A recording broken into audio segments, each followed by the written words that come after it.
สวัสดีทุกคนครับสวัสดีผู้ติดตามและผู้ให้กำลังใจทุกท่านเย็นนี้ก็นานมานิดนึงนะครับตอนนี้เวลา1:09 นาทีวันจันทร์วันที่10 เดือนพฤศจิกายนนะครับ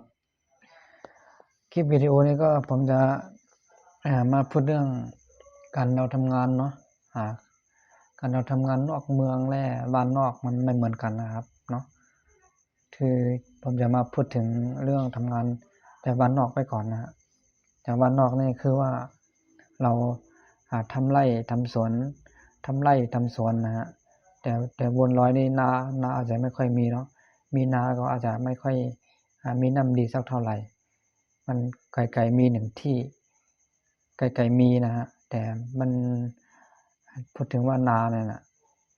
นากับทำไร่เนี่ยมันไม่เหมือนกันนะครับเนาะคลิปวิดีโอนี้ก็ผมจะมาพูดถึงเรื่องเราอยู่บนดอยไปก่อนเอาง่ายๆนะครับเนาะทุกคนก็น่าจะรู้คนที่ไม่รู้ก็ฟังเอานะฮะว่ามันเหมือนกับที่ผมพูดอยู่ไหมที่คุณทำและที่ผมพูดมันอาจจะไม่ตรงกันนะครับนะคุณก็ต้องเข้าใจนิดนึงถ้าเราอยู่บนดอยเนี่ยนะฮะ1น้ำเราไม่ต้องซื้อ2กับข้าวก็ไม่จำเป็นต้องซื้อทุกอย่าง3เราหากินได้เราปลูกได้นะฮะเราปลูกได้2เราต้องดูแลนะครับที่ผักที่เราปลูกไว้ที่เราปลูกทำไร่ทำสวนตามห้างตามอะไรก็แล้วแต่ห้างในคือผมไม่ได้หมายถึงห้างใหญ่ๆในเมืองนะฮะห้างในก็คือมันอยู่ในไร่ในสวนไง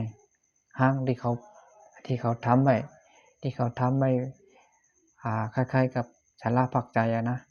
คล้ายๆกับศาลาที่เขาทำเอาไว้อยู่ร่วมในกลางไร่ในกลางไร่ในทุ่งนามันจะมีนะฮะถ้าไร่เยอะก็อาจจะมีสักสองห้างก็คือกระท่อมหรือว่ากระท่อมอะไรรู้ไหมผมก็อาจจะพูดไม่ค่อยถูกนะขออภัยทุกคนกระท่อมเนี่ยมันจะมี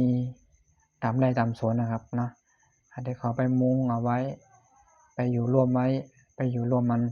เวลาฝนตกแดดออกแดดร้อนอย่างเงี้ยเขาเลยไปอยู่หลบที่หลบแดดหลบฝนนะทุกคนก็ต้องเข้าใจนะครับบางทีผมอาจจะพูดไม่ค่อยถูกพูดอาจจะไม่ค่อยอาจจะถูกสักเท่าไหร่เนาะคือตามที่ผมเคยเห็นที่ผมเคยจำเอาไว้ว่ามันเป็นห้างก็คือตุบนะครับภาษาบุรีเขาจะเรียกว่าตุบอยู่ในห้างในนาก็จะมีขนาดนี้ครับวันนี้ครับ3 นาทีแล้ว